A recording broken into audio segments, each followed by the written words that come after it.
Have you been looking for a way to stay focused on your goals and grow your MSP? Accountability groups from RocketMSP can help. We offer weekly accountability sessions that meet online with a group of your peers. Your success begins with accountability. Go to www.rocketmsp.io to join your accountability group today.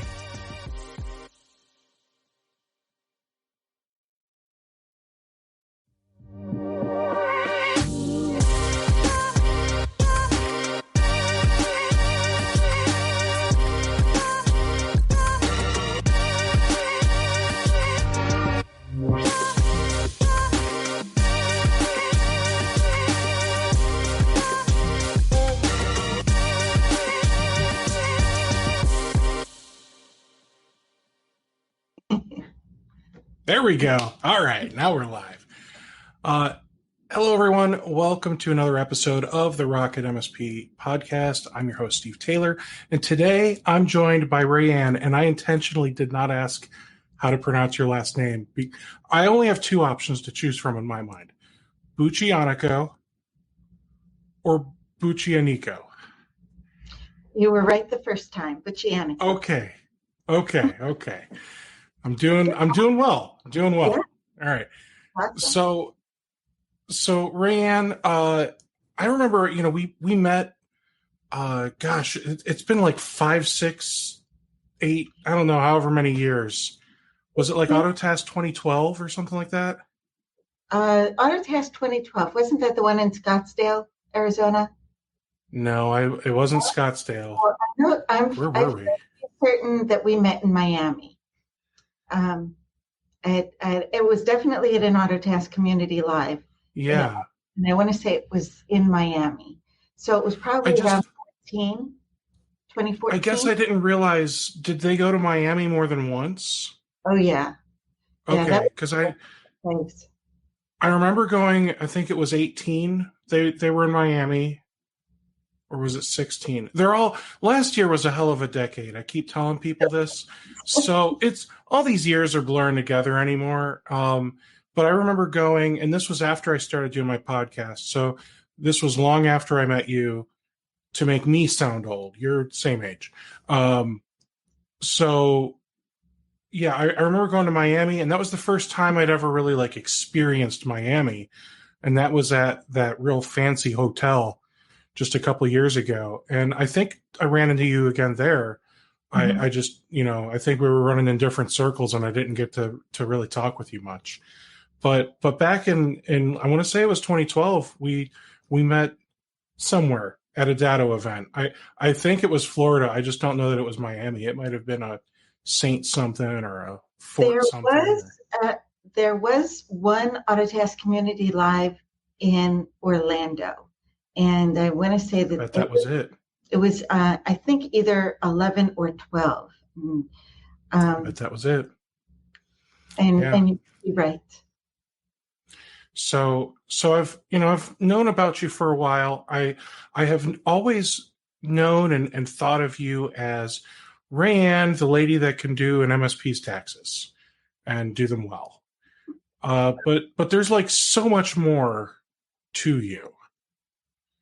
So can you please enlighten the group? What all does Rayanne do? Okay, what does Rayanne do? So Rayanne owns an accounting firm. It's called ABC Solutions, and we're located in Clearwater, Florida, and we specialize in working with MSPs around the U.S. and Canada, and we help manage their books. We file their sales taxes, we prepare live payroll, we do income taxes, we do tax projections, KPIs, metrics, all of those things. And, we've been specializing in working with MSPs probably for, we've focused on that for probably the last 8 or 9 years, although I've been in business since 2005. So I'm coming up on my 16th anniversary of being in business. Congrats. Thank you. That's a good amount of time. It's been a ride, it's a couple of recessions, a couple of hurricanes. Mm-hmm. We had an oil spill, so it's been a ride. Oof. All right. So accounting for MSPs. You also do Autotask consulting now. I do. We tend to specialize in Autotask. Um, I have been working with Autotask since 2006, right? So when I first went out on my own and started my own business, um, and at the time I was still, running a lot of IT services. So ABC Solutions got the name for accounting, business, and computing. So that's what the ABC stands for, is accounting, business, and computing solutions. Because at the time I thought, well, I could be an accountant during the day and I can, wire networks and, set up servers, by night, and I can be all things to all people. Well, that's not a sustainable business practice, as anybody who's ever tried to be all things to all people can ascertain. But but when it came time to make the decision that, okay, I need to find a core focus of my business, I quickly realized that accounting was, the smarter decision, but I just could not leave the technology. I was running an SBS user group out of Tampa Bay, and I had so many friends and, trusted people that I knew in the IT channel. I wasn't willing to give it up. And then here comes Autotask, because I'm in the Tampa Bay area at the time. ConnectWise would not sell their product to anybody within a 50-mile radius of them. So so our only option at the time was Autotask. Autotask came out onto the scene, and I started to get really involved in helping all of my local IT friends connect their Autotask, to QuickBooks. And I thought, I bet you this is a service that a lot of people are going to need someday. So I started to really focus on that. And Harry Brailsford introduced me to the Vince at Autotask, Leonard D. Costanzo. He introduced me to him, and then Lenny introduced me to Bob Godgart and Jay McBain. And so then I started doing more and more consulting and talking with them, working with the development people over at Autotask. I'm still working with them on a lot of the QuickBooks integrations and things. So, yeah, that's how we got here. Long story. That is really cool. No, we have plenty of time. All right, so wow. So at this point, you're like not doing IT services. You're not running an MSP then. So my MSP is about this big, right? And for anybody who's only listening to us, I've got my fingers like about a quarter of an inch apart. I do have a couple of local businesses that I manage their IT for. And really, I do it for two main reasons. One, it helps keep me relevant in the IT channel, so as I'm, as I'm doing all of these different things with these, new tools and learning what everything does, it helps keep me relevant. I even manage my own IT for the most part. I'm, with help from some friends around the world.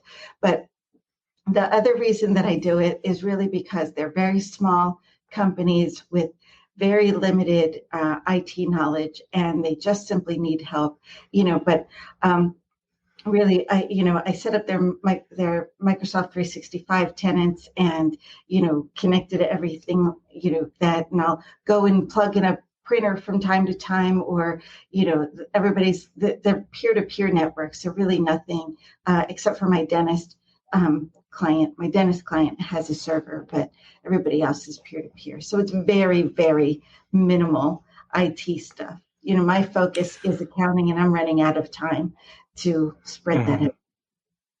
So I've got to ask the question. Of course. You said you've got a dentist client, so HIPAA. Yep. So, yep. So, and I try and stay on top of that as much as possible. I've been using a Cisco firewall for years and years, and I'm not at all Cisco certified. So if I run into problems,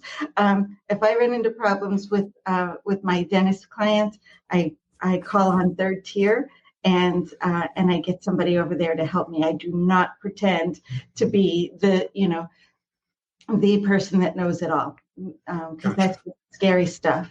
But I know I can trust the third tier people to help me out anytime I need them.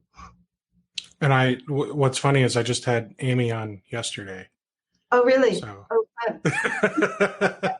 fun. so you know what a BAA is? No. You don't know what a BAA is?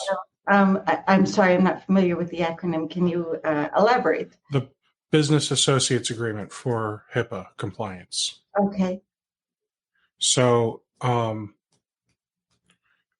you're going to get a bunch of people trolling you now. I know. I'm sorry, Rayanne. I'm sorry. All right. So a BAA is basically because you are doing IT for a company that has compliance regulations, the BAA is something that you need to sign with them. And you also need to get them signed between you and your vendors that are relevant to them. Okay. So basically the BAA is, I mean, it's, I'm not going to call it confidentiality because it's so much more than that. And I'm not going to say it's just like an MSA because it's so much more than that. But it is basically defining the terms of your relationship, and how and why and when and whatever you will access their machines and their patient data. Oh, okay. Well, that makes total sense. And I will make sure that I get that into place. I hadn't really considered it.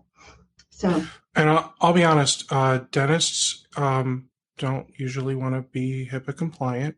Dentists and eye doctors. Yeah, they I don't know what it is about dentists. I think they still have most of their lunch money. And I make jokes about it. At least this one particular, dental client that I have, he's a very good friend.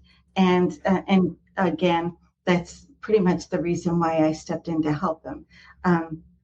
And he had this, old server that was dying a slow and painful death.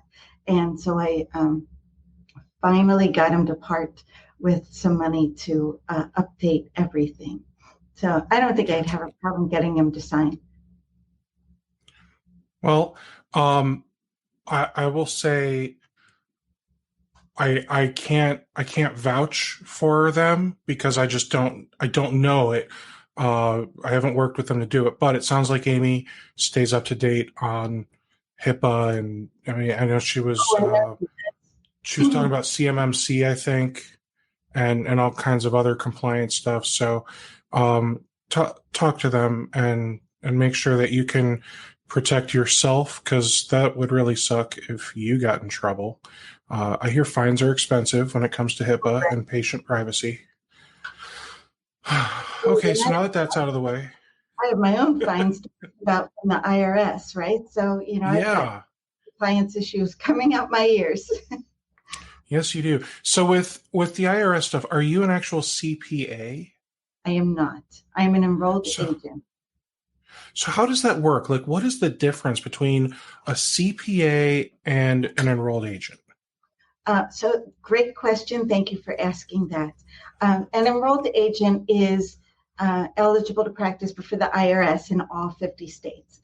Okay, so I have to take this, this incredible exam. It's 4 parts over 2 days, and I had to pass all 4 parts, very much like the CPA exam, but it's focused 100% on tax. The CPA exam covers tax, auditing, and accounting, and a bunch. And there's 4 parts, but a CPA is only eligible to practice in the state in which they are licensed by the State Board of Accountancy. So I don't have that restriction because I'm licensed to practice in all 50 states. So that's the primary difference. There are things that CPAs can do that enrolled agents cannot. I cannot do a qualified review, and I cannot do a certified audit, but I don't want to do any of those things anyway. And when I mean audit, I mean, audits of nonprofits and audits of public businesses and, audited financial statements. I'm not talking about tax audits because I am perfectly capable of representing anybody in any tax audit. All right. So MSPs doing taxes. What do we have anything like special we should or shouldn't be doing compared to like the other average businesses? So when I'm helping MSPs,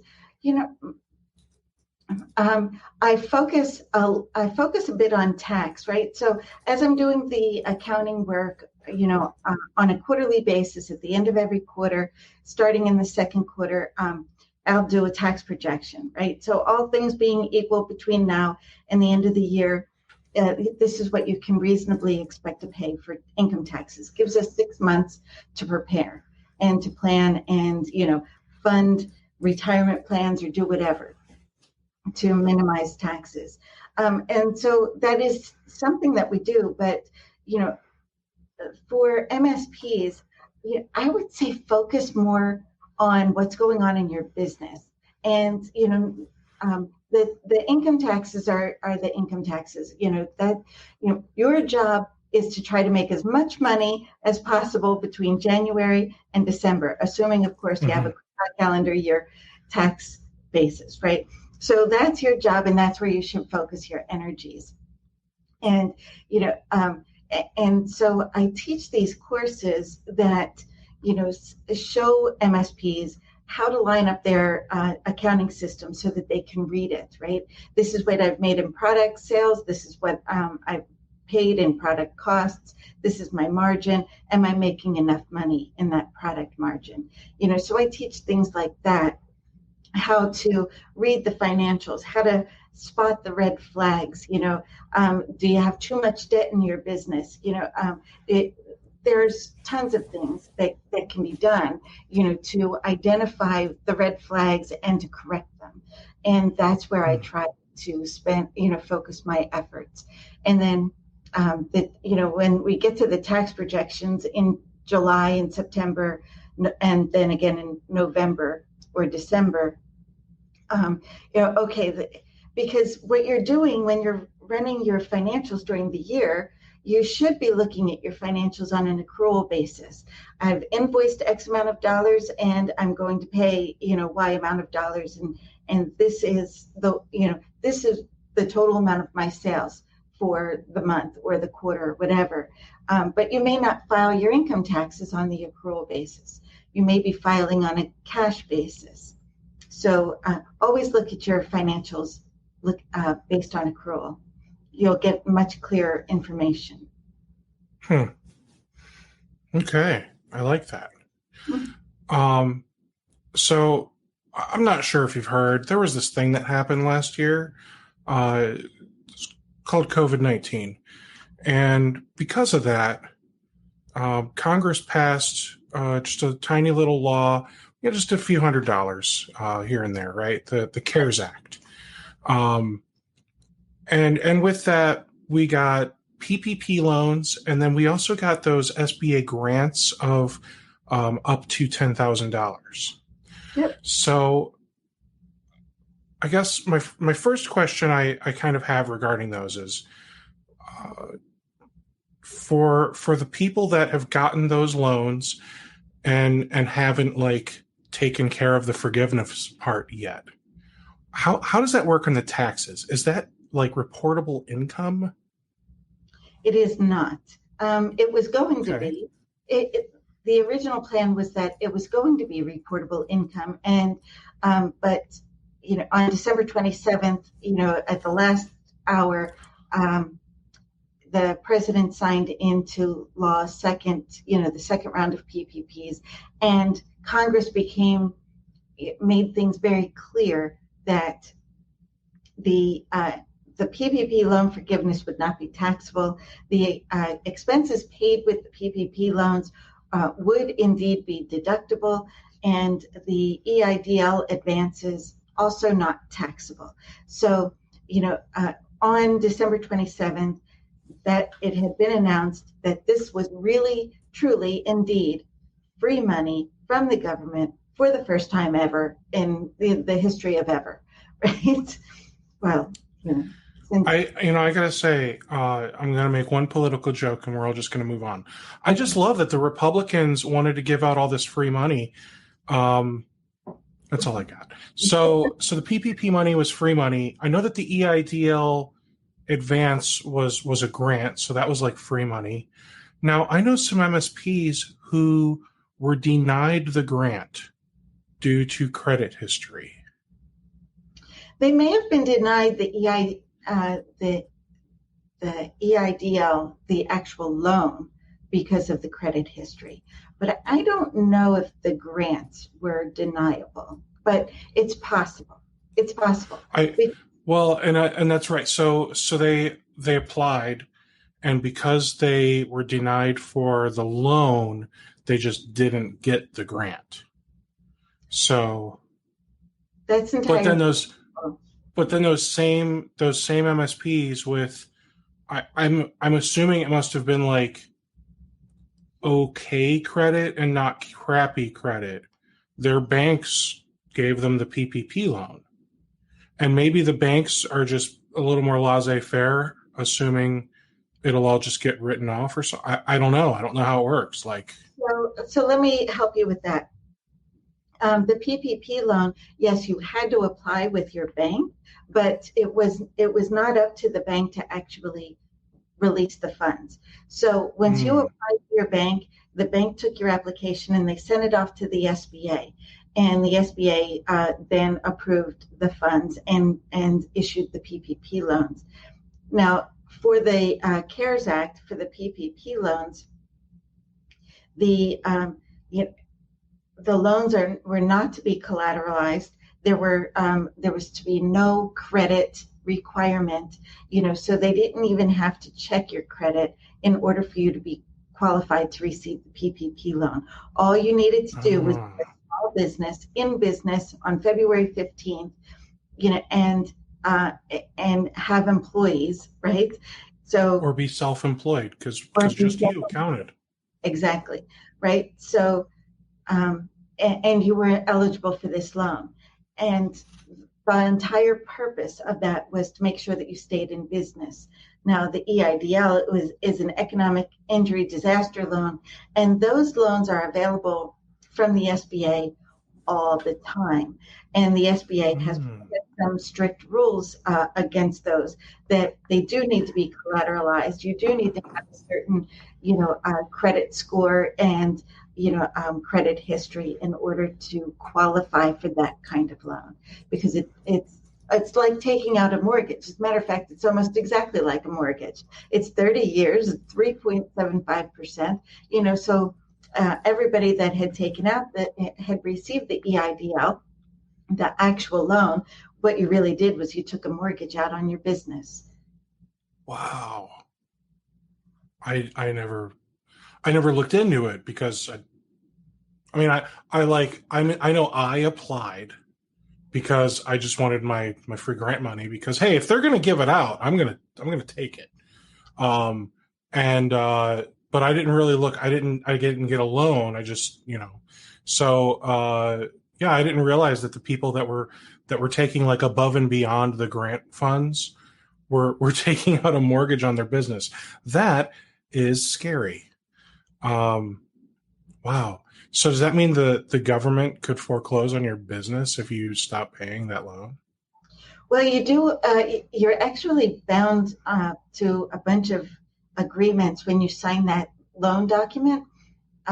You're not allowed to use the money to relocate the business. So you can't just say, "Oh, I think I want to move to Florida today." And, oh, look, I have all of this money from the SBA. I'm just going to pick up my business and move it to Florida. So the money must be used for working capital, and the SBA can come and ask for documentation as to what you're using the money for. And And it's really not that difficult to show them that you're Sure, using the sure. money, for your business, because really all you have to do is, run a P&L, and spread it out by months, and, and say, okay, these are all of my expenses, and so I've used this money, to cover those expenses. So Hmm. it's really not that difficult to do that. And I just sent you a private chat. I wasn't sure if you saw it. Someone wanted to say hi. Um, so all right, let's see here. Um, if we haven't done the loan forgiveness forms, is there a deadline? There currently is not a deadline. And can I just say hello to Ryan real fast? Absolutely, yeah. Hey, Ryan, thanks for joining. Great to see you. Um, so currently there is not there's not a deadline for the PPP loan forgiveness applications. However, so as a matter of fact, I was talking with one of my clients today, and I was talking to one yesterday, and they're like, "What's going on with this loan forgiveness?" Apparently, we're supposed to help them with their forgiveness, but neither one of their banks even has the portal open for the Oh, forgiveness. good. Yeah, so They're not using Chase, are they? no, no. And as a matter of fact, if they were using Chase, at least that portal's open. They might be slow as molasses about it, but but you can at least fill out the application. Um, but some of the other banks are just really dragging their feet, and that's been the most infuriating part of this entire thing, is sitting around waiting for the banks. And I understand the banks problems too. Every time they set up a portal, the government comes along and changes the rules, and they got to change the portal. So I get it. I get it. It hasn't I been. mean, it only happened like 7 or 8 times last year with all these rule changes. Come on. I know. And that's the scary thing is, that the government keeps changing these rules. And to give the bank the benefit of the doubt, like they're spending a boatload of time and resources and money making all these changes to their sites and, re-educating their staff on how to do all of this stuff. And I suspect they're not getting a whole lot from the government for it. You're probably right about that. I think they are getting five. Was it uh, like 5% or some very small amount for processing the loan? So the bigger banks, like the Chase banks and the Wells Fargo's and PNC's of the world, like those banks can probably justify doing all of this stuff. But then when you start looking at like the smaller regional or maybe only like city banks or credit unions, like I suspect those banks really struggle with being able to keep up with all of this stuff. And that's probably why their portal still isn't up. Right. Yeah, I have no doubt that that's the reason, that the smaller banks, the community banks, it just, they probably simply don't have that kind of infrastructure, or developers on site. I know a lot of banks have been outsourcing their portals to Smart. so, right, because, why try to reinvent the wheel if somebody else, can already spin one up?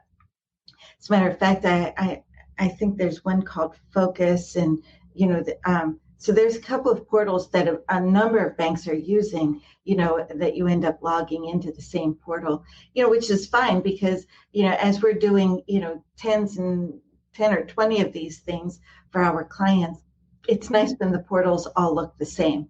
So if I Yeah, log, yeah. I didn't even think about that. I'm so not doing it for clients, but yeah, for someone like you, absolutely. That makes a whole lot of sense. yeah.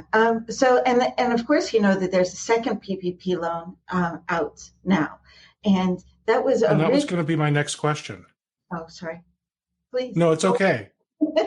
Well, no, I want to hear what you have to say about it because you might just answer the question.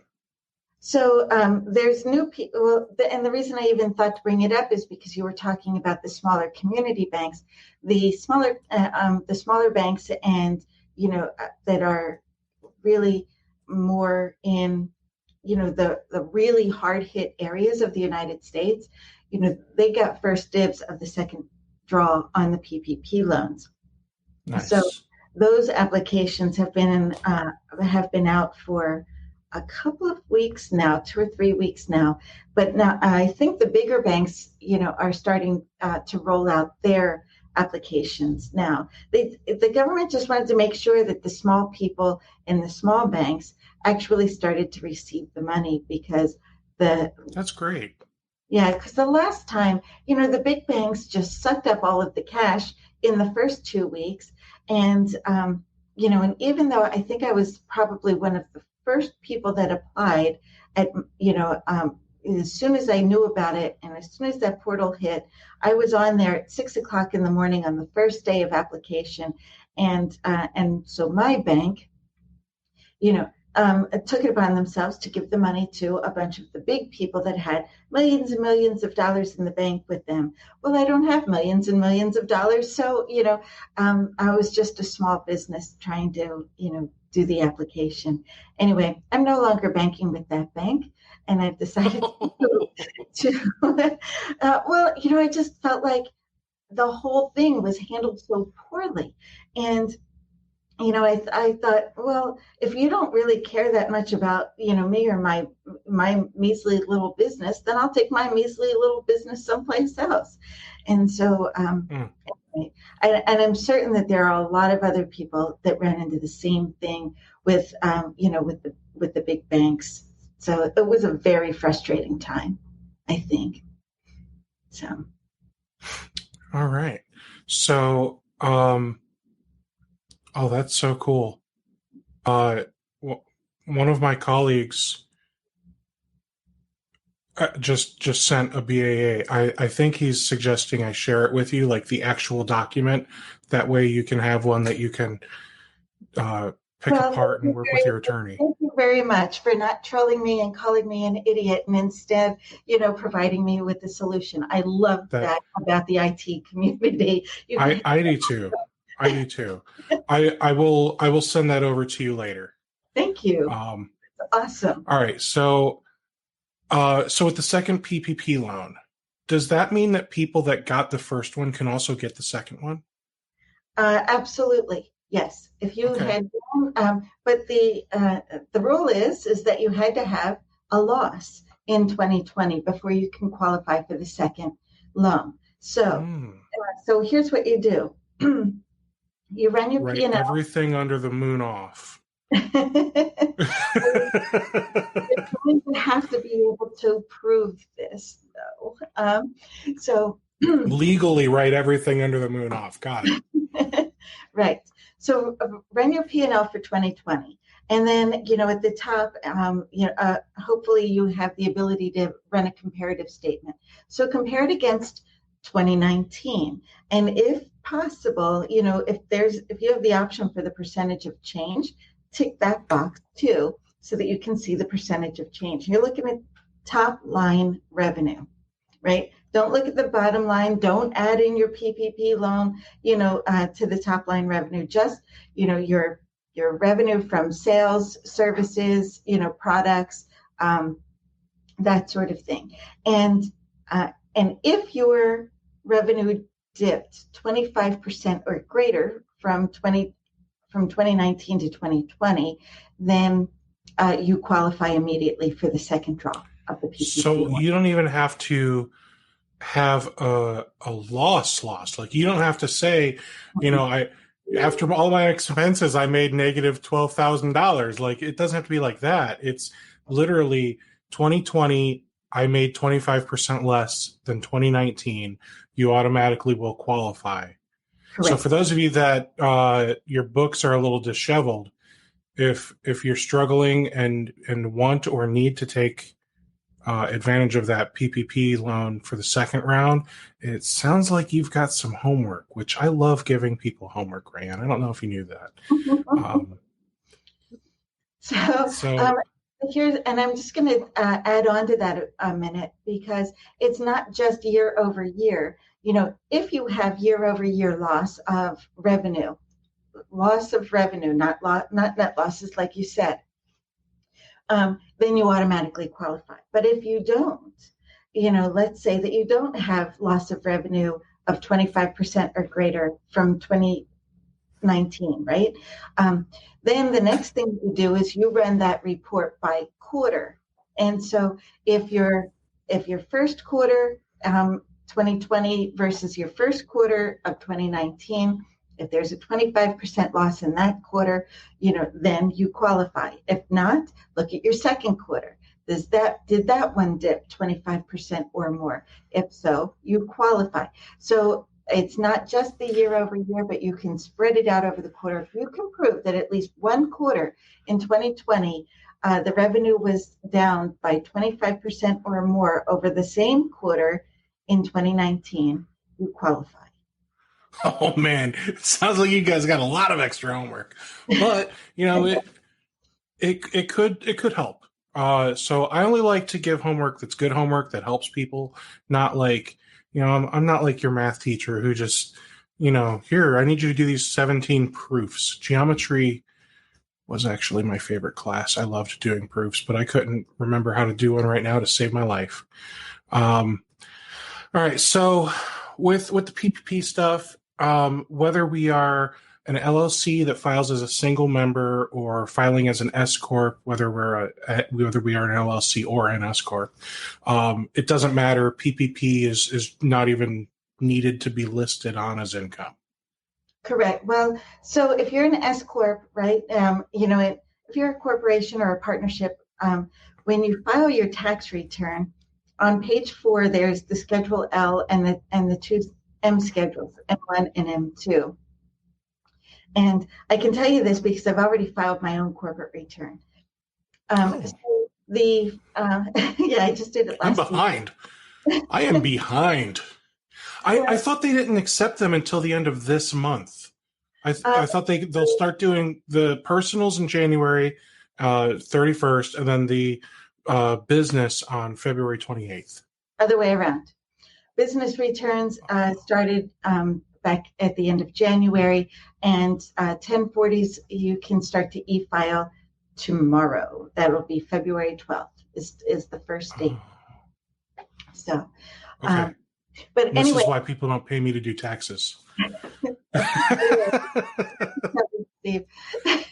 So, but anyway, on the Schedule L or on page 4 of the corporate return and partnership, I think it's on page 5, but there's an M1 schedule where you take your book income and you make the book to tax adjustments so that you start with the book and you end with the tax income. And so the PPP loan forgiveness and the EIDL and any local state or local grants that you might have received, they're all going to be M1 adjustments.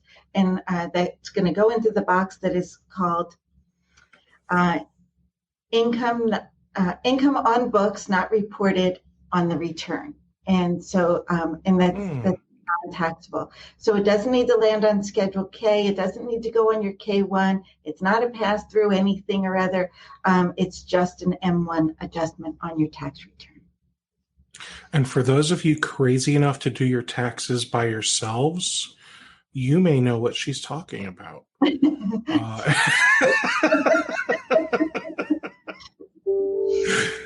All right, so I feel like I've kind of exhausted all the PPP stuff. I feel good there. So let's talk about those people that are crazy enough to do their own taxes. Why should I use you instead of just buying the nice high-end version of TurboTax? I mean, Rayanne, it comes with the audit shield. If I pay the extra $150. Oh yeah, that's important. You can do that.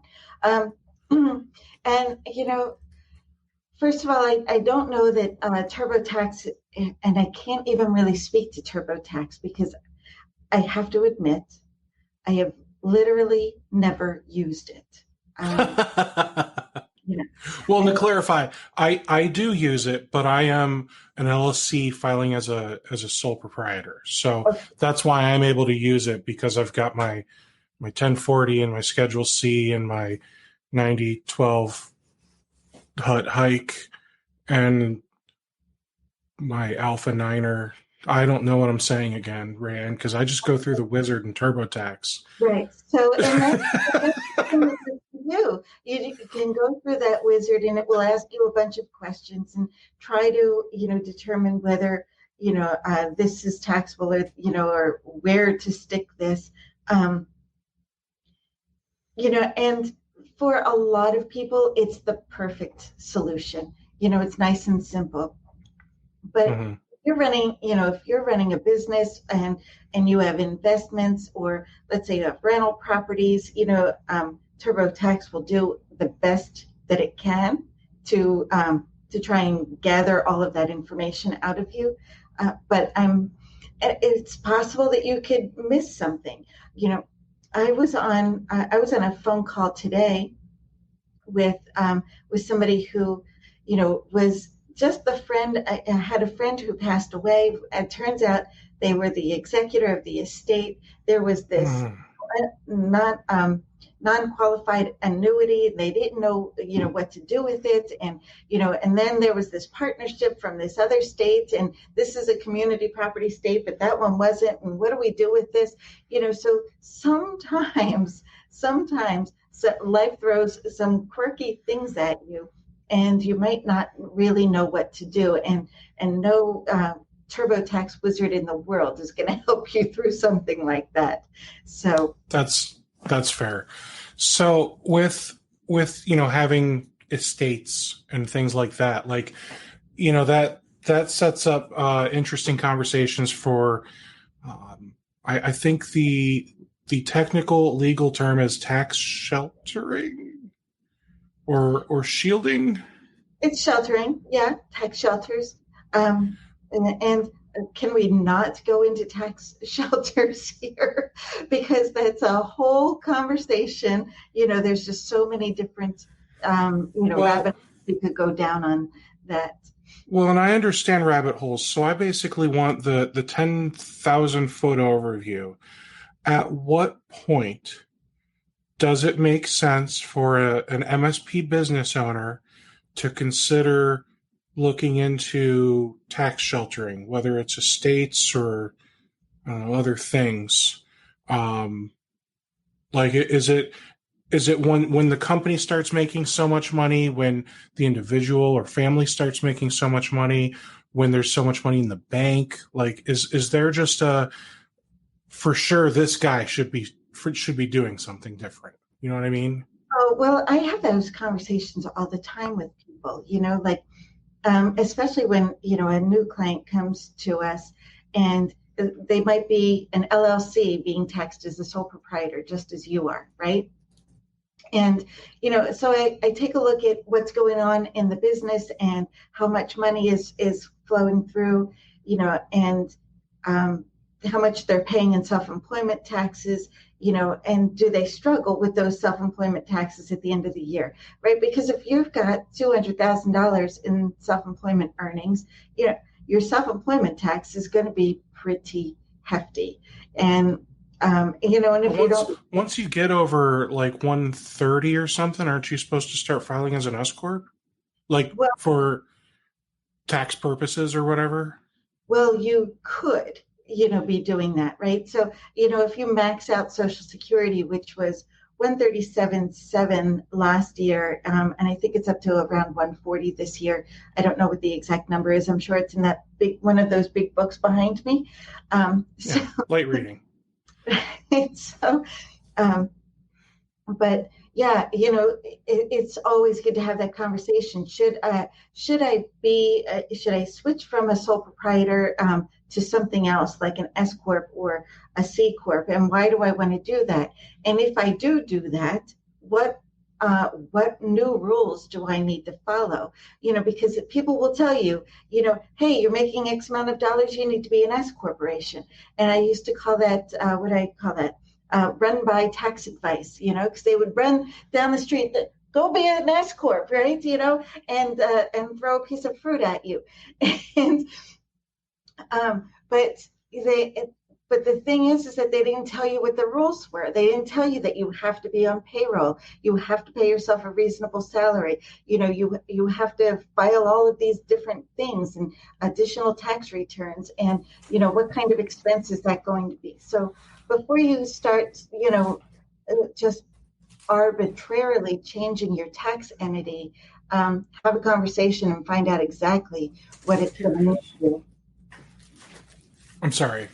I'm not ignoring. I just, you started saying things like reasonable salary and being on payroll, and it reminded me of this book that I started reading. Simple numbers. Yeah. So for those of you that are like, what's she saying? Read this book, okay? I'll put an Amazon affiliate link in the chat. Love me my Amazon affiliate links. Great. That's a great segue for me, though, because I've been using simple numbers for a number of different things. And please finish your thought, and then I'll jump in. Please, I don't have any good thoughts. I just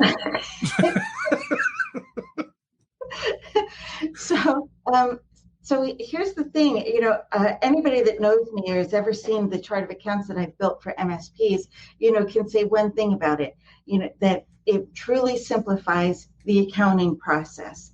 And then somebody suggested that I read simple numbers. And so I picked up this book, the suggestion of a client, and I saw the chart of accounts, and I'm like, well, this is very close to what I'm doing. And so, and this other client said, we want to start implementing simple numbers. And I'm like, great, I'm all on board. So I went in, changed up the chart of accounts. Now we meet regularly, and do the labor efficiency ratios to make sure that, that there's, they're not overstaffed or understaffed, and whether or not they have money to hire people, so I'm a huge fan of simple numbers. Very cool. I like it. So I'm not that far into the book. Just a few chapters in, but I've already it's so cool what this book kind of, it flips everything I've ever been told completely on its head. This basically says oh no, you should be paying a lot of taxes. Again, I'm not that far into the book, but the fact that he's oh no, that's how you're making a lot of money is how much taxes you're paying. If you're writing everything off, then that means you've spent it all and it's not being put away for your future. And what's the point of working for yourself if you're still blowing all of your money and still living paycheck to paycheck? Wow, so much in one sentence or one thought there. Okay, so first of all, if you're spending all of your money because you're afraid of paying taxes, then your EBITDA numbers are going to be super, super low. And if you ever hope to try to sell your business, and at least gain some decent price, no buyer in the world is going to say, well, I just threw a bunch of my personal stuff in there. I bought my kids' crayons and did all of my grocery shopping, and it's right there in meals and entertainment. No buyer is going to buy that. And anybody that has ever tried to go through, the sale of a business process through the due diligence and all of the documentation, paying income taxes is probably the least painful of it all. I used to have this client years ago, and I love telling this story. He was a doctor, and when I would deliver his tax return at the end of the year and sit there and meet with him and his wife, he was elderly, and and he would, I'd hand him the tax return and say, Dr. Joe, you owe $125,000. And he would get out his checkbook and he would write a check to the U.S. Treasury for $125,000, tear it off. And he would look at his wife and he says, you see, dear, I'm still making a lot of money. And he would hand me the check. It was just the cutest thing, so they had, they determined their success based on the size of the check they had to write to the IRS every year. And that gave me a different perspective I on. love it. I absolutely. So, less serious question. Would beard care products, would these go under like uniforms or advertising? What, how does it, Uh, well, how does a podcasting celebrity manage his haircuts and beard care, guys? That's a great question, but I guarantee that there's people out there. People want to, write off their haircuts, and their shirts and ties and stuff that would never likely pass in an audit. But you go right ahead, enjoy. You're using. They're going to protect you in an audit. Exactly. That's what I'm saying, Rayanne. That's what I'm saying. I've got CYA. So, all right. So I think, with TurboTax, when you start adding all the bells and whistles and the audit protection and all that, like for what they pitch at like Walmart is, $50 and we'll file your taxes or whatever they sell that stuff for. I think it ends up being like closer to $300 or $400 when you get the small business version and add on all the stuff. And that doesn't file the local. That just files the federal and state. So that just means I don't need to file the local then, right? It just means that they're not going, they have no idea who your local person is. And so that's on you. So if you've got a local tax, like Ohio, right? And I don't know what state you're in. What state are you in? I'm in Ohio. You're in Ohio. Yeah. So Ohio is crazy. Ohio has, state taxes, and then they got city taxes, and they have county taxes, and they've got school district taxes, and they've got local income taxes, the RETAs, So there's a tax for everything, in Ohio, and trying to keep up with with all of those localities is just, this side of insanity. But yes, and the nice thing is TurboTax will do RETA, so they will do my locality. But with that said, like, the single member LLC who's just doing it all on one tax return, like, what are you charging for something like that? But I assume it's probably maybe a sliding scale or something, or a range. Well, of course, right? It depends on what's on that personal tax return, and if there's a Schedule C attached to that tax return, it really depends on the quality of books that come along with it, right? So if you hand me a QuickBooks file or a trial balance, and the numbers are all over the place and none of them make any sense, then there's going to be some additional work involved. But let's say, all things being equal, you've got all of your numbers in place, and there's a federal tax return, there's a state tax return, and sometimes a local tax return, or something like that. On the low end, I probably come in around 2.25, for somebody that has rental properties, businesses, tons of capital gains, investment accounts, or whatever. I might go up to, 450, something like that. On the rare occasion, I have some clients with super complicated income tax returns, and they're off that scale. But Sure. But on the average, you're going to run between $200 and $400 on the average. But let's be honest. In order to do everything that you need to do with TurboTax, you still have to have all of that stuff in order, Right. or you're lying on your taxes. One of the two things are true. The only difference is if we go through you, we have to have everything in order. Like, you won't let us lie, because now that's your ass on the line too, right? Right. Yeah. So, Yeah, and you probably don't know this, but the IRS will assess penalties up to $25,000 to any preparer who files a tax return with a baseless position on it. So, so we what are do you mean by baseless position?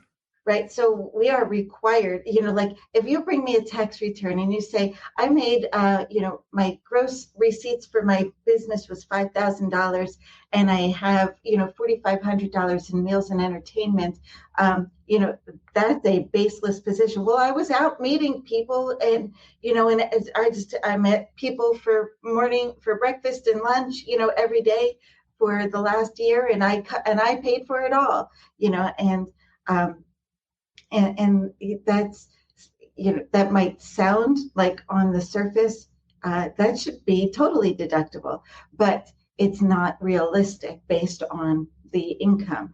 And and I can see that thing's going to get flagged in a second, and no, so then I'm now required to say I need to see the receipts with the customer names on it, and they had better add up to that $4,500. If you bring me the receipts, then I'll take the position, but I'm not allowed to without, when I see something that's that questionable, I'm actually not allowed to put it on a tax return without the proof. Well, and the great thing is, Rayanne, this room is 3,600 square feet that I get to write off on my taxes, right? 30. 3,600 square feet, that's bigger than my house. It's bigger than my house, Rayanne. Steve, I see you're writing off 350% of your homes. Exactly, right. Oh, boy. All right. So what I'm hearing is, in order to file your taxes, you should have kind of all your books in order, unless you're going to be an a-hole and lie on it. And if you have all your books in order, just send it all to Rayanne, and you'll spend about the same amount of money and a whole lot less time as you would with TurboTax. Is that a fair assessment of what I just gathered there?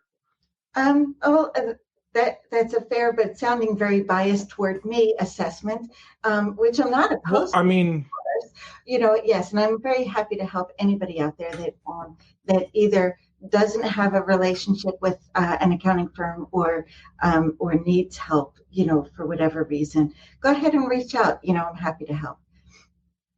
Right, and I guess I want to clarify. I'm not saying like, all CPAs are garbage. You need to work with Rayanne. Like, I'm just simply saying, if you're the guy that's been doing it yourself, using freetaxfiling.gov or TurboTax or whatever else is out there, it might be worth your time and it might be worth your money to just pay a professional, whether it's Rayanne or somebody else. Just don't go to H&R Block. Friends don't let friends go to big box tax returns, because they are going to charge you out the ears. They make it sound like it's going to be super cheap, but by the time and there's the one with the torch that I don't want to name names, but the fees that come out, that I see on returns that come out of there, I've literally had to amend a 1040 EZ that came out of there after they were charged like $400 for the 1040 EZ. It was like crazy expensive and super poor. Dude, a 1040 EZ, that's like 1 or 2 pages, right? Right. Yeah. They don't have a 1040 EZ anymore, I think, but it was the one. But man, if only that's all we had to do, right? So let me ask you this. This is quite possibly the hardest question I'm going to ask you. Which one's better, QuickBooks Online or desktop? Oh, yeah, we never even got to QuickBooks, did we? So I'm a fan of QuickBooks Online, and I know that there's going to be plenty of people out there that disagree with me. However, we're an accounting firm, and so we actually are not taking QuickBooks Desktop clients because it becomes so hard for us to log in to their system to get to their books, right? I've got to go through, I got to go through the firewall. I've got to, RDP in, to the VPN, then into the RDP. Or they've got to send you the accountant's copy and hope that you get it back to them within a few days so that they can start working on it again. Right, because they can't run payroll or add a chart of accounts, and then, but if I do finally get into, through this firewall or, on the AWS with Duo attached to it, and, and this one's up on Google Cloud, and this one's over here on Azure, we were chasing QuickBooks files literally all around the world trying to get in. And I thought, this is crazy. So we made the decision to go with QuickBooks Online across the board, and it just has made life so much easier for us, not to mention the automation tools that we can use. We use HubDoc, Bill.com, Fathom for reporting, and we work with Autotask or ConnectWise users, even Repair Shopper, so people that are using Repair Shopper, we use that. We have a couple of clients on Kaseya, BMS, so, and all of these things integrate so nicely with QuickBooks Online, we'll automate things like Connect Booster, and just automate the entire accounting process as much as possible. And it's so much easier to do with QuickBooks Online for us. All right. So what about those other solutions though, like Xero and FreshBooks and Wave Accounting if you're crazy and want to go for the free one? So I have one client that's using Wave, and that's fine for them. They're super small, and as soon as they start to outgrow Wave, we move them over to QuickBooks Online. I really wanted to like Xero. I really wanted to like Xero because, I have this love-hate relationship with Intuit, and, and nothing made me more excited than a viable competitor. But as an accountant, it's just not it's not a good system for us. I know that there's tons of MSPs out there using Xero and they love it, and that's great. So Autotask has an integration with Xero, so does ConnectWise. You can always use Zapier to do your integrations, if there's not one native. FreshBooks is a terrible accounting system. FreshBooks, I don't think is technically an accounting system. I don't think it is either. I think it's like a payment system because there's an integration from FreshBooks into QuickBooks. So you can collect your money from FreshBooks, and import it right into QuickBooks, but that doesn't make a whole lot of sense because you could just as easily set up the merchant system right inside QuickBooks and collect the money from QuickBooks and forget about the third party. So I'm definitely for the amount of money that QuickBooks charges, are you sure you just can't like Xero better? I swear QuickBooks, like I was looking the other day, I'm not a QuickBooks user. I was looking the other day at it, and it's like log me in price increases over at Intuit. Like they are nuts.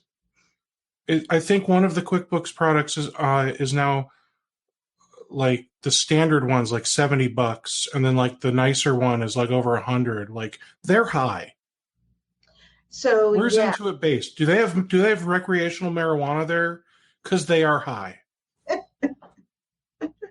That's awesome. QuickBooks Online Advanced is the $150 per month system, and that is probably the online equivalent of Enterprise, right? So, and if you think about QuickBooks Enterprise, that you're probably not going to get for under $2,800 a year anyway. It kind of evens itself out. Then QuickBooks Online Plus, which is like the online equivalent to QuickBooks Premier versions, that is the $70 per month subscription. There's one that QuickBooks or Intuit is no longer selling retail. It's called Online Essentials, which is kind of like the QuickBooks Pro version, but you can't buy that directly from QuickBooks anymore. You have to get that through a reseller like me.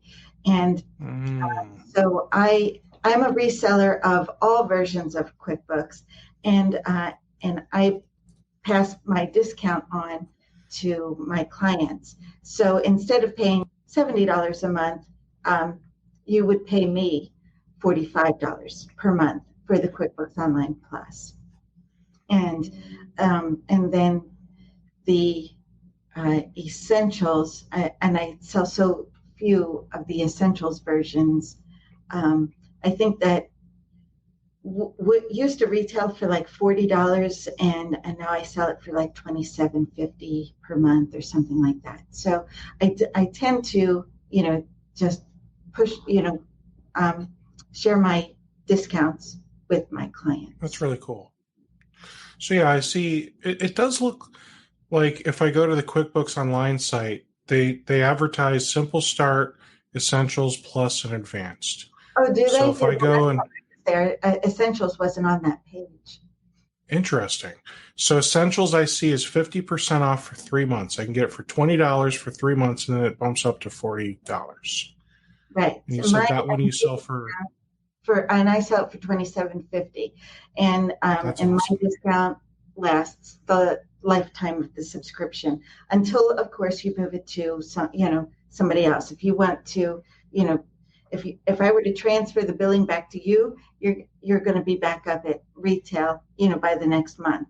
So if you didn't want to work with me, you can find another QuickBooks reseller, and then I can transfer the subscription over to them so that you get to keep your discount. Nice. So there you go, guys. Even if you don't want to work with Rayanne, go find basically is it technically an Intuit certified gold or something, or is it just a reseller? Anyone? Practically anybody with a QuickBooks Pro Advisor account can be a reseller. Mm-hmm. That was the word I was looking for. Like I said, I'm not an Intuit person anymore. So find a Pro Advisor. If you don't want to go with Rayanne because you're a jerk, you can go to the QuickBooks website and they've got a Pro Advisor search, and you can find somebody, and they'll sell you QuickBooks. They might not even give you the same awesome price that Rayanne would because she's awesome, but it's okay if you want to be a jerk. Okay, so let's talk. You mentioned that QuickBooks integrates with all these great PSA solutions. But the one PSA that you can really talk about well is Autotask, because as we said earlier, you are an Autotask consultant. Yeah. So anybody that doesn't know me or doesn't know about my podcast, I have a podcast with my friend Chris Tim over in the UK, and it's called PSA Impact. And when we started the podcast, our intent was to talk independently and not promote any one PSA over another. But the reality of it is that both Chris and I are Autotask consultants, and so most of our conversations are, end up, well, this is how it's done in Autotask. So if you're a PSA user, or even more so an Autotask user, check out psaimpact.net and check out our podcast. So we talk about all things, literally all things PSA. Awesome. So with the Autotask stuff, what exactly does Autotask consulting mean? Because I mean, I assume that means we have to pay you like tens of thousands of dollars to, come out and fix our Autotask, or say you did, and then we still don't know how to use Autotask. And then there's like two Bobs, and they're downsizing, and no, not like Office Space. Okay. My approach on Autotask consulting is, well, one, it's very COVID friendly. I will absolutely hop into a plane and come and spend 3 days on site with you if you feel that that's the best way, right? But I've been doing this for a really long time, and what I generally do is set up Zoom calls or Teams meetings, and where we share your screen, pass the mouse back and forth, have a conversation, what's working, what is not working, and then we make changes to your system to get it working, right? So the first thing that we do is we start with a planning session. Let's kind of go through everything. Do you want to understand opportunities in the CRM piece and the quoting piece? Are you struggling with your invoicing or your contracts? How about the workflow? Do you need workflows set up, or is your service delivery, the service desk, is that working efficiently? Where are the problems, and let's get in there and fix them together, right? So no, you're not going to pay me thousands of dollars to get into your Autotask and and fix it for you, because I'll fix it the way I would fix mine. But you might get in there and you'll be like, I can't find anything. What did you do? Give me my money back, right? So we make the decisions together, and we make the changes together.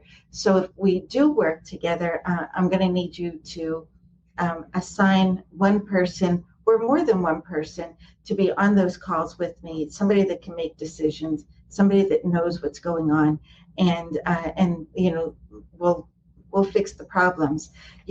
Or in other cases, somebody's just signing on to Autotask and signing on to Data RMM, and they have no idea, the behemoth that just got tossed into their lap. And so, I'll start, from the very beginning.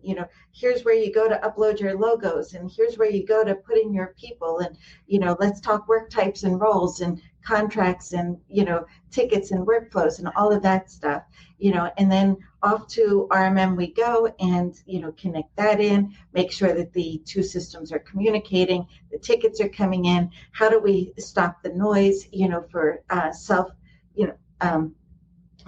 self-correcting tickets, from the RMM, this machine's offline, the backup didn't work. Oh, machine's back on, so how do we auto, shut down those tickets, and keep them out of the actual service desk so that, it's not a bunch of noise, so somebody should be looking at it, but it doesn't need to be in the main service queue, I would think. Anyway, so that's kind of how I do that. Excellent. And I don't know if prefer is the right word, because I don't want to, make anyone feel excluded, but do you have a preference, or do you focus more on people that are just getting started in Autotask, or people that have been using it and it not very well? No, I have a fair mix of both. Some people will call me. I purchased Autotask 3 years ago. We've had it here, and still nobody knows how to use this. What can we do? And others are brand new to it. Others have been in the system for 10 years, and now they've got 10 years worth of stuff. Garbage. I didn't want to say that, because, but yeah, I'll throw an MSP under the bus. It's garbage. Because every time you have a change in hands, at the service desk or in the office, somebody else is putting in what they think is right, and then the next person comes in. No, that was all wrong. This is the right way to do it. And then the next person, nope. Let's scrap all of that. Let's do this. And then it turns into a big mess. So we've got some cleanup to do. So that brings up a great point. You said this person thinks they're doing it right. Maybe that person thinks they're doing it right, but they're not doing it the same way. So do you like to use, and I don't know what they call them anymore, but the templates that were up in the corner of Autotask, and you could use that to fill out a ticket time entry or a ticket itself? Mm-hmm. What was that? The speed codes. Yes. So speed codes. Would you recommend setting up some speed code templates that have like, um, almost like fill in the blank answers, like what system is it? What's the error code? Is there a screenshot? That type of stuff. So that way you can make sure that no matter what tech is doing it, they're always getting the right same type of information for you. Yeah, so I'm a huge fan of speed codes and ticket categories. And ticket categories, will actually allow you to drill down even further and have a lot more options, right? So if you Hmm. set up a ticket category, let's say for example, it's a move ad change. And so you want to set up a ticket for a move ad change. Betty's computer now needs to become Carol's computer, right? So and then you you have this ticket category, and that says let's call it a Mac. And so you've got all of the things. You've got the work type, you know, chosen for you. You've got the role chosen for you. You've got the description chosen for you. And the tech doesn't even get the option to change the work type, or so you can really lock down these tickets. And the object here is to take the decision away from the technicians. The technician is there to work. The technician is not there to determine whether this is covered under a contract or not covered under a contract, or whether this is billable, or whether they should be doing the on-site work type, or the after hours work type, or the remote work type. Stop making them think about these things. If you set up the ticket categories and the speed codes for the time entries, you can standardize all this stuff and automate it in your system, right? Because the number one complaint you're probably hearing from your techs is, I hate opening tickets. I have to click 1,000 times. I've got to type in a bunch of stuff, and I don't create tickets because it's a pain in the neck. And so take the pain away from them, and just say, okay, listen, hey, if it's a move ad change, pick up the Mac speed code or the Mac template, or category, and hit save, and then off you go, enter your time. And it's really going to streamline the service delivery in so many ways. Another thing I recommend is, ooh, it's like I got louder over at your end or something. I started hearing myself. It was weird. Now it's calm down. So another thing I recommend with Autotask is they have the ability to do checklists in their tickets. Now, back when I was using Autotask, I think they had a limit of like 20 items. Do they still have that? If they do, I haven't hit it, but I generally put 20 checklist items in my tickets. So I don't know that there's a limit on it. I may have OCD when it comes to. When I think of checklists, I want to make sure that like any idiot can walk over to my PSA, open up a ticket, and here's all the things I need to do. Like, so no offense to the idiots out there. So with that, like checklists, what are some common checklists that you find yourself making for like most MSPs? Oh, and I generally let them make their own checklists, but Okay. for here's a perfect example. We'll have a checklist for onboarding a new employee, right? So for your customer has a new employee come on board, the first thing they do is they contact you. Hey, Mary Jones is starting on Monday. So what do you have to do? You've got to get them an Office 365 license. You got to get them into Autotask. You've got to, set them up on, the Active Directory. You set up the credentials, get them, into your Pass portal or whatever password, system that you're using. IT Glue, update that. Update your Autotask for the contact. So there's a number of steps that need to be taken, when one of your customers onboards one employee. And so, that's a checklist right there. I love it. So, yeah, and things like that. because everybody's going to be using different tools, and don't forget to install the agent, right? You've got to install the agents. You've got to install this. You've got to install that. Is this, and then document this and document that. And so I generally let the MSPs create their own checklists, but I will help them get them set up and, put them in. Mm-hmm. Some other checklists I've seen, some of the larger Autotask, I'm going to say Autotask firms, larger MSPs using Autotask. I have seen people set up different sets of move, add, change checklists. So getting a new computer, here's a checklist for migrating all their stuff and setting up the new computer. Getting a new phone, whether it's a desk phone or an iPhone or whatever, moving to a different desk or office. And they'll have all kinds of awesome stuff in those checklists, like, verify that the Ethernet is labeled on the wall and that it is correctly patched in the switch, and that the switch is set up with the correct VLAN and all that stuff. I've seen people do that in their checklists. I'm more of a don't forget to install the printer on my checklist kind of guy. There's the checklist is great for helping you, remember to do all the things that you might forget to do, just because there is a lot to do when you're doing something that your customer says, oh yeah, I just need you to move my computer real quick to the other room. Yeah, real quick. No problem. Gotcha. Workflows. I've had a few people complain that ConnectWise does invoicing better.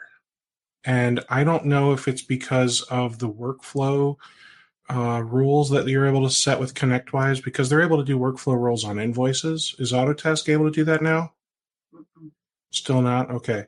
So with ConnectWise, it was like, if an invoice is still not paid and it's X days past due, send a reminder.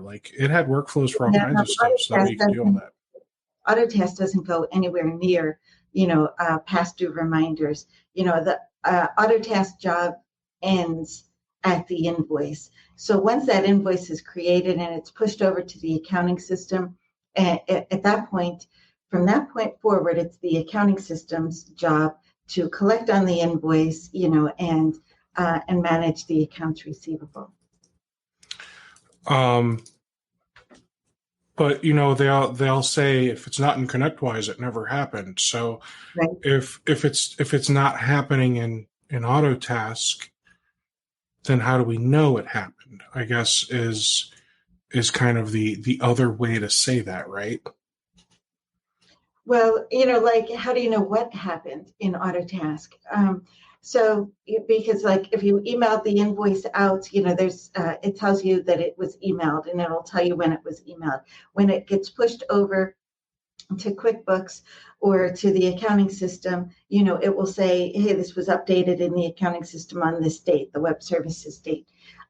Or it will bring the invoice number back from the accounting system and put it into Autotask, so that that the accounting system has it. And often, depending on the accounting system will tell Autotask when that invoice was paid. So you can still see whether the invoices were paid or not paid in Autotask, but you just can't really do very much about it from Autotask. Go back to your accounting system and follow up with the invoice. And if the invoicing is so atrocious in Autotask, and you don't think that QuickBooks is smart enough to do what you want it to do, you could be looking into something like Connect Booster, for example. I think Bill.com might work too. Bill.com is okay, but okay. I've run into some significant issues in trying to manage automated accounts receivable through Bill.com. Hands down, I recommend Connect Booster all day long. Every client that I've put onto Connect Booster loves it inside of 60 days. That's awesome. That's very awesome. And do you have like an affiliate thing with Connect Booster? I do not, no. But they're, I've talked with them a number of times, and they're fabulous people. And I only ask, Graham, because they have one. So I'll have to do that. You should talk to, I would say, your rep or your contact or whatever you want to call them over there. Have a conversation with them because they definitely have an affiliate program, and basically I think it's something like they give you a little cut of the processing fees, which is, it adds up once you have 20 to 50 MSPs on it, right? So. And of course, I don't do most of this stuff, just because somebody else is going to pay me for it. I truly want to give out good information to the IT channel, like the guy with the BA. Sure. You guys give out so much of yourselves, and this is my way of paying back. That's all. And I appreciate that. And I mean, I've monetized my YouTube channel. I get like $80 whole a month doing my podcast. I don't charge you. I don't pay you. So I mean, this is because I just truly love having these conversations and that type of stuff. So I want to be clear. Like, I'm not saying we should always just see money and run for it. But what I am saying is, Connect Booster is a solid product, and they have whatever you want to call it. I'll call it an affiliate program. So I think you should take advantage of it because you're already recommending it to people. You're already helping them implement it. So why not have Connect Booster thank you for that as well? As a matter of fact, I think I'm going to be on a podcast with Rayanne Goodman in the next, the next week or two. Not sure exactly. That's perfect. Just ask him on the podcast. I will. While you're live. I want to ask you about security stuff for a minute. I know that this isn't necessarily your wheelhouse, but I see a lot of things coming down the pike, and I do want to get your feedback and your opinion on things. So cybersecurity, there's a lot going on.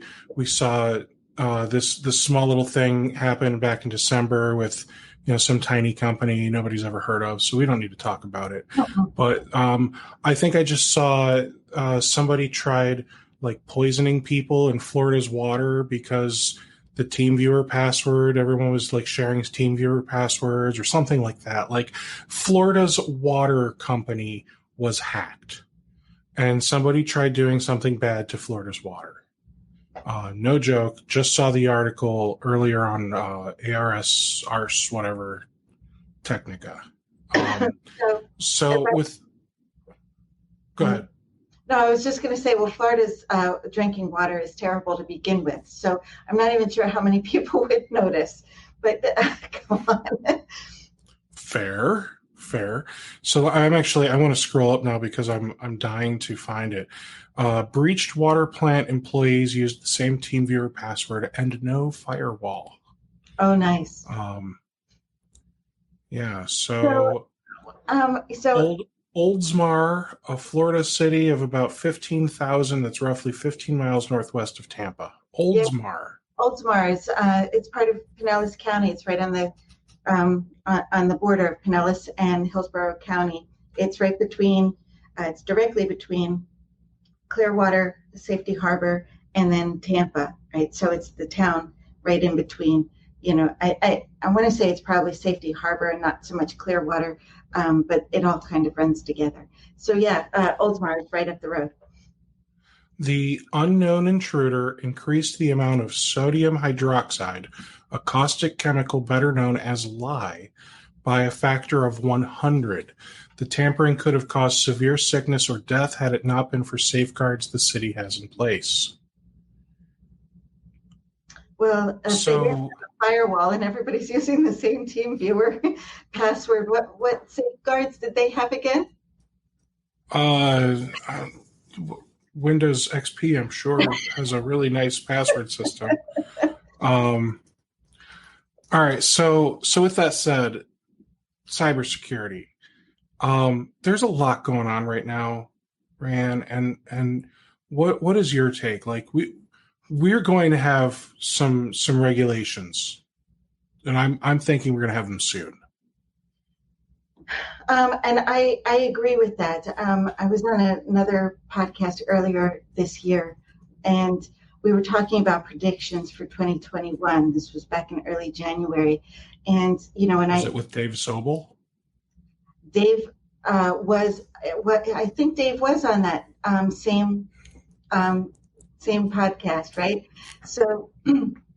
So my prediction was that 2021 was going to be the year that people actually took security seriously, right? So, and as far Starting as in Florida. well, actually, I think it really started in Louisiana, right? Because they already have regulations, and this is kind of where I wanted to go with this. Right. So we need some sort of regulation. And I'm a huge advocate for the regulation of the IT channel. And before you start groaning, just hear me out for a minute, right? So the accountants, CPAs have the AICPA, the American Institute of CPAs, and attorneys have the Bar Association, and doctors have the American Medical Association. We don't have an organization, that has compliance standards, in IT. And the thing about those organizations for all of those other professions is that they provide the guidance, they provide the standardization across the entire field, right? So they have checklists, they have procedures, they have contract wording, the whole thing, right? So you know exactly what you need to do in order to stay compliant. When you are a member of the AICPA, you know exactly what you need to do. You have to be peer reviewed every 3 to 5 years. You have to fill out these checklists before you can do an audit. You've got all of these steps, and those steps are outlined. But what does today's IT professional have? They have to find their own training, and they have to make their own checklists. They have to build their own contracts, and they're doing the best that they can to secure their customers' endpoints, whatever means necessary. But you've got all of these different vendors that are saying this way is the best way, or no, not that way, this way is the best way. And so you leave this vendor because you think this one has a better product or a better this or a better that, but what we don't have is one standard way of doing anything in the IT channel.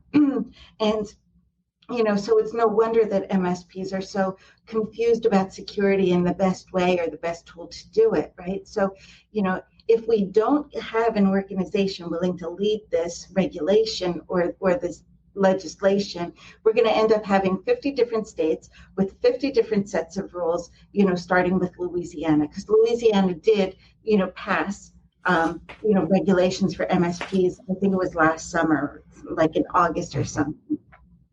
But, if we don't have standardization, and I really thought that CompTIA was going to be the one to step up and do it. I really had high hopes because they have that annual DC fly-in, right? So, where they're already having conversations with the lawmakers.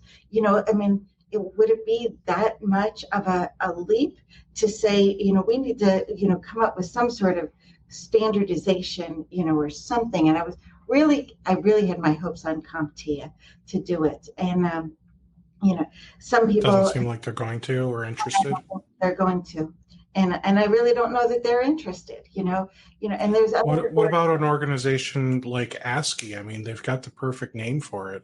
Right. So ASCII would be a great opportunity for ASCII to jump in and say we're going to standardize. But ASCII is a member-based organization. I guess the AICPA is too, and so is the Bar Association. But if they have that standardization in place, and whatever that standard is, and you can place the ASCII certified, logo right on your website and all on your marketing materials and things of that nature. But at least, you would have some way of standardizing your practices and something to go, to fall back on. And, there's strength in numbers, because the more MSPs that get together and say, I'm tired of dealing with this trunk slammer down the street, that is, wreaking havoc on all of these network systems in town, and he's undercutting me by charging $30 an hour. He's got no security, and he's feeding a bunch of lies to these customers, and there's nobody out there to regulate them. And he is perfectly free to do exactly as he wants. He might not have much return, business, but nobody's going to stop him, and he's not doing anything illegal, and I think the standard until one of his clients have a breach. Right.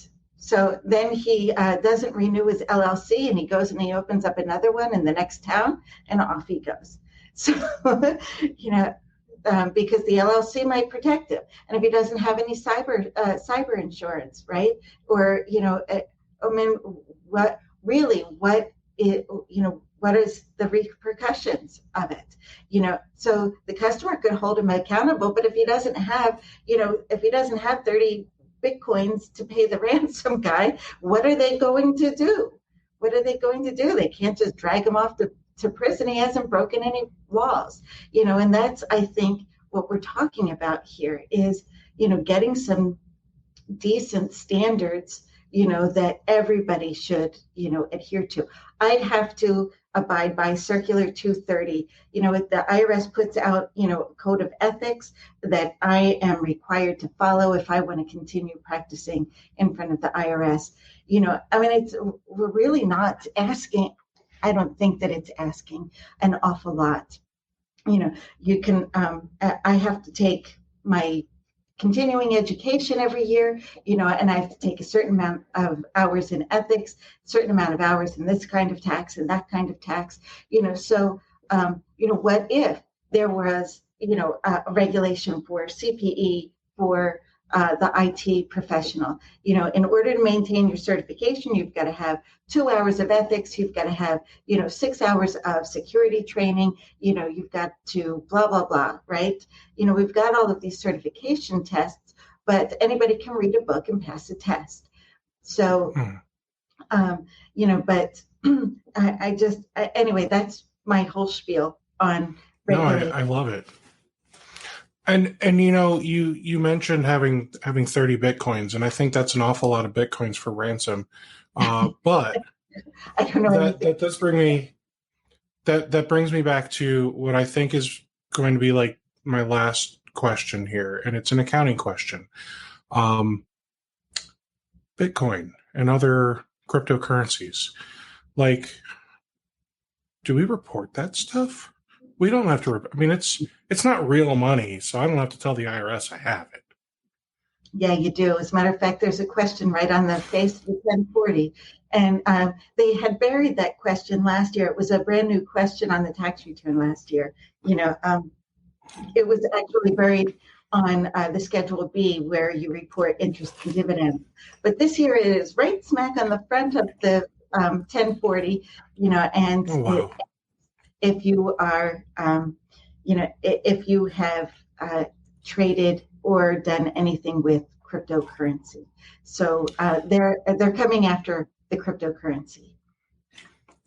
So if you haven't traded the currency, and the currency doesn't sit in like a portfolio, whether it's Robinhood, Fidelity, Schwab, whatever you use, right?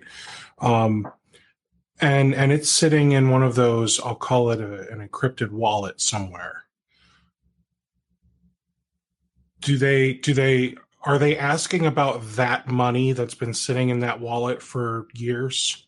At the moment, they are not asking for your balance of cryptocurrency. But, in their defense, they don't ask you about the balance in your savings account either, right? Okay. So, but they do ask, if you are, if you have money in foreign bank accounts, and um, they are treating cryptocurrency as a foreign bank account because there's no home base for it. And so there is a form 90.223 or something More like Greek, got it. If you have more than $10,000 in a foreign bank account, you are required to report the balance to the Internal Revenue Service. And while that's not required yet this year, I expect that that's coming up in the next couple of years, where if you've got cryptocurrency accounts, they're going to want to know what that balance is, because if you're buying things with that, or if you're using it for anything, they want to make sure that if somebody's getting the money, then somebody's receiving income. They want to get their cut. Huh? They want to get their cut. Absolutely. That's what they do. So if I've got Bitcoin sitting in Schwab, Fidelity, Robinhood, whatever, that would just show up on the report that they send me at the end/beginning, whatever, of the year, right? I would imagine somehow you've got, you're receiving something from somebody. I have to play total ignorance on this because I have not done any cryptocurrency transactions at all. But I know that I know a guy that had one whole Bitcoin, and I think he sold it when it was worth around like 15,000, 16,000. And he really hates when I bring this up right now.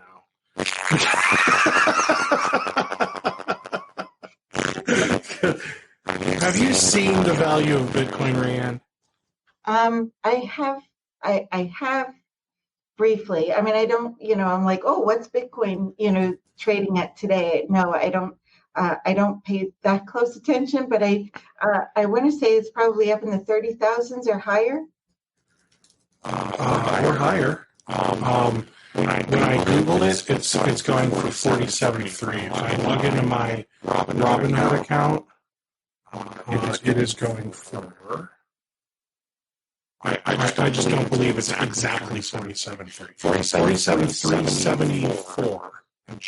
Obviously, it's fluctuating, and at $47,000 of Bitcoin, it's going up and down like $5 to $30 on a time, right? But here he is. I swear it's got to be him. Nope, it's not him. He says my mic is dying. You hear me, right? It is. Your mic is dying. I thought it was just my speaker. Interesting. Yeah, it's echoey and staticky.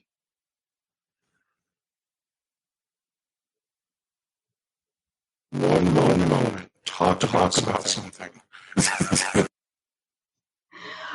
So apparently, Steve has left. So here I am to finish it off until he comes back. So what can we talk about now? I'm sure that there's plenty of people out there that disagree with my thoughts on IT regulation in the channel, and I would really, really love to hear your thoughts on that. So by all means, come find me and let me know what your thoughts are on it. Are you back with us? Let's find out. How do I sound? Much better. Much better. Okay. Sorry about that. I wish if I knew sooner, I would have done. All I did was refresh the page. So, magic. You know what they say, when in doubt, just reboot, right? Right. So. And I thought for sure that was the buddy I was referring to yelling at me for giving him a hard time on here. I didn't name names. No, I'm not going to do it. No, don't do it. But no, it was my other buddy saying your mic is dying, and then like period enter, like just to make Slack freak out. So thank you very much, Dave, for that. I appreciate you looking out, man. So as of right now, basically, if if we're dealing in Bitcoin, which apparently Tesla will be this year, if anyone decides they want to buy a Tesla with their I heard Bitcoin, that. Hmm. unless they sold it when it was worth 15,000 instead of 47,000. I mean, whatever though. Maybe it was 2 Bitcoin. Maybe that's why they're so mad, because they literally could buy a Tesla right now with 2 Bitcoin. That would be nice, right? Right? Yeah. No, So see, I'm the kind of guy, I don't want to have a car payment ever again, Rayanne. So I drive a 2006 Odyssey Touring. It's a Touring though, so it's really nice.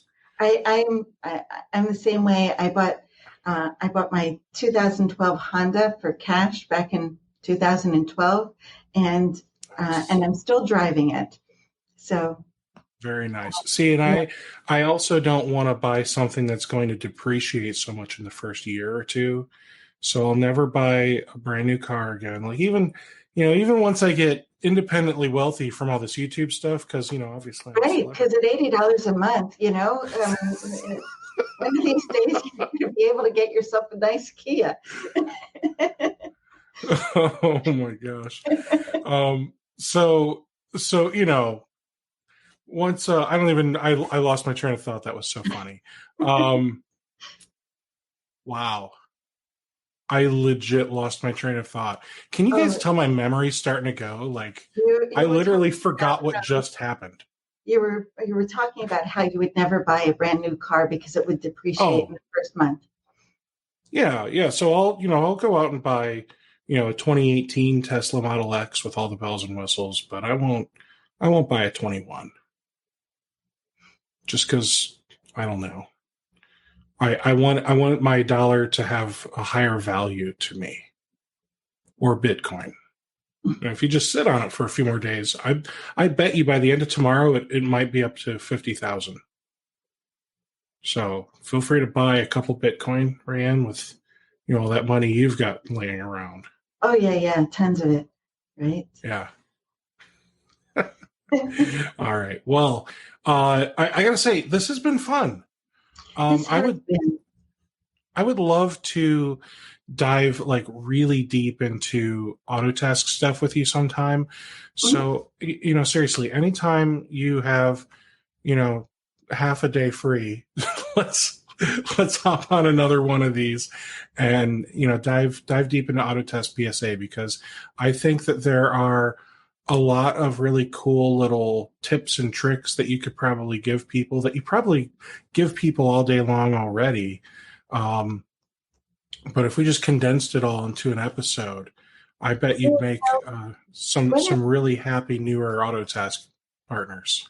Right. So, if some of your listeners wanted to put together, some questions or, specific areas where they, would love to do something a little bit better in their auto task, Yeah, they could build a whole, a whole session around that, and and start tackling all of the questions that come in. I'm pretty good from, shooting from the hip. So even if yeah, we did something live and they were asking questions like, well, where do I go to do this? Or how do I set that up? Yeah, that sounds like fun. I Totally. agree. Do you get as a consultant? Do they give you like a sandbox to play in with Autotask, so you can go in and screw things up and show people how to use it without your own data getting affected? So yes, I have a sandbox of Autotask. They, you know, it's left over, and I hope nobody at Autotask is watching this, but it's left over from the Community Live days when I used to do my live demonstrations at Community Live, and they never shut it off. So yeah, so I still have access So, to my. so you'll pop into that, test some things out. Now, do you use Autotask for yourself though? We do, yeah. We use it in Okay, house to manage everything that we do, in house. So, cool.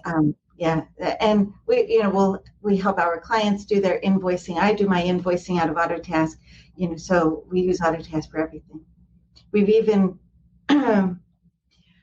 we've even moved our documentation into Autotask, and so I'm going to probably be letting go of my documentation portal software that I'm not going to name. It sounds like a sticky one, though. Yeah, that's a sticky point right there. So with your documentation, do you have passwords in there? Yeah, we do. And are you moving the passwords into Autotask or something like Keeper or? We have our documentation with the passwords in Autotask, and and each person on the in the office, we all have our own versions of LastPass that we use as our password manager. But we have like so many clients with so many different portals and things that we need to log into, and and who's got the 2FA set up on this one, and who's got so we're constantly running around the office. Who got the bill.com code? Yeah. So I'm an iPhone guy, and I have an app that I just got. It's called Step 2, and I am in the process of moving all of my 2FA codes from Authy to Step 2. And there's a few big reasons. One, it is like a premium application, so it's got some extra features that Authy doesn't. Two, it's kind of like integrated into the iCloud for me, so they have like their database, but it's not plain text, so I'm okay with it. It gets stored into the iCloud, so that way even if my phone died, I can bring up a new phone, open up Step 2, and there's all my stuff. And then the other nice thing is with Step 2, they've got plugins for the major browsers, so I can just boop, and it just pops in the code for me. But obviously, it's plugins on the major browsers on my MacBook that we're talking on. So I feel like there's got to be something that does that for you. There is. LastPass actually has the browser plugin that you can have the automated code. So you get to this website, instead of opening up your phone and typing in the 6 digits, it'll populate it. I'm pretty certain that LastPass does it. I think KeyPass does it. And there's a few others out there that do it as well. Okay, I'll have to. I've never really thought to put. I feel like that is a security concern in itself. I agree. Putting my 2FA where my passwords are. So I've never really thought about. Like, I know it can, but I've never really looked into it because that reason. But I would say look at some of the MSP centric password solutions like Keeper and Password Boss. Password Boss has got David Bellini. I'm sure you've heard that name before. Right. He is one of the partners in Password Boss. There's a couple others that I'm probably just forgetting the name of, so it's not to diss. Yeah, Passportal. That's a SolarWinds product, though, and they had the big breach, so I don't know if anyone wants to use that. So,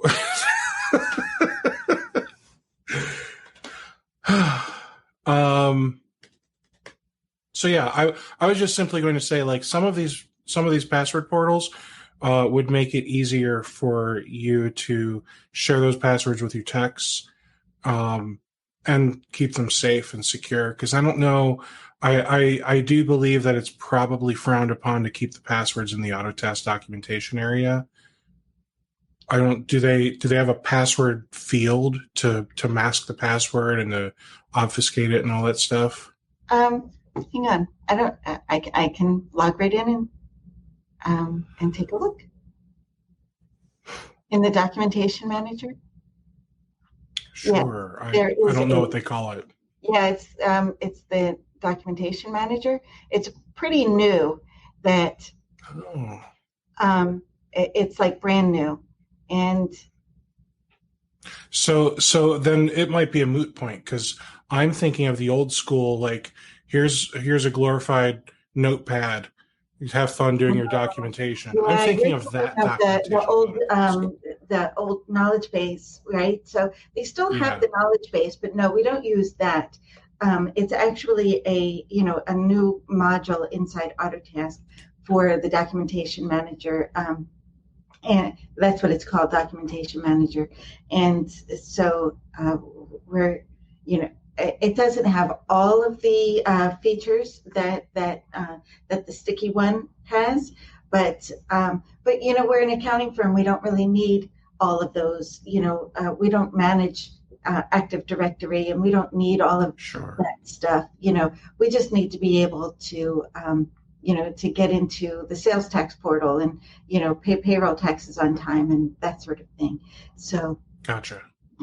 No, that's cool. Like I said, I had no idea that they had something called, like, when you kept saying, oh, you mean Documentation Manager? I'm like, what are you talking about? Like, oh, that they don't have that. That's ridiculous. So apparently there's more that I have to look into. Yeah. So. Cool. Well, Rayanne, thank you so much for doing this with me. This was a lot of fun. Guys, I'm going to put a couple links into the description, so that way if you want to learn more about what Rayanne is doing with Autotask on her podcast or with the accounting stuff, you'll be able to go right there. If anyone has any questions for Rayanne, I'm sure if you go to either of those sites, you can fill out a contact form and get right over to her. And I'm sure she may also accept your friend request on Facebook or to connect on LinkedIn too. I would absolutely do that.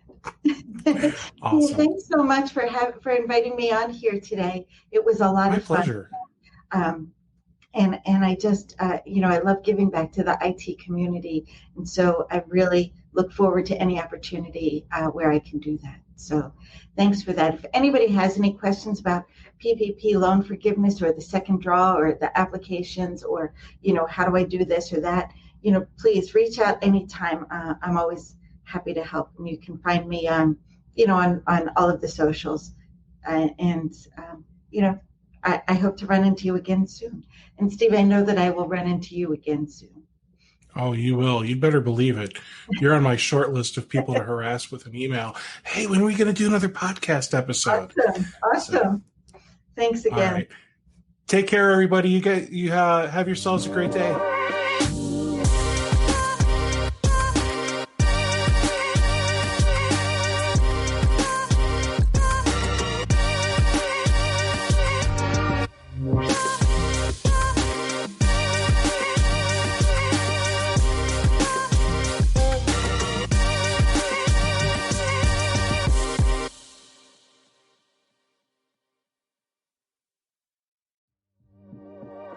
Have you been looking for a way to stay focused on your goals and grow your MSP? Accountability groups from RocketMSP can help. We offer weekly accountability sessions that meet online with a group of your peers. Your success begins with accountability. Go to www.rocketmsp.io to join your accountability group today.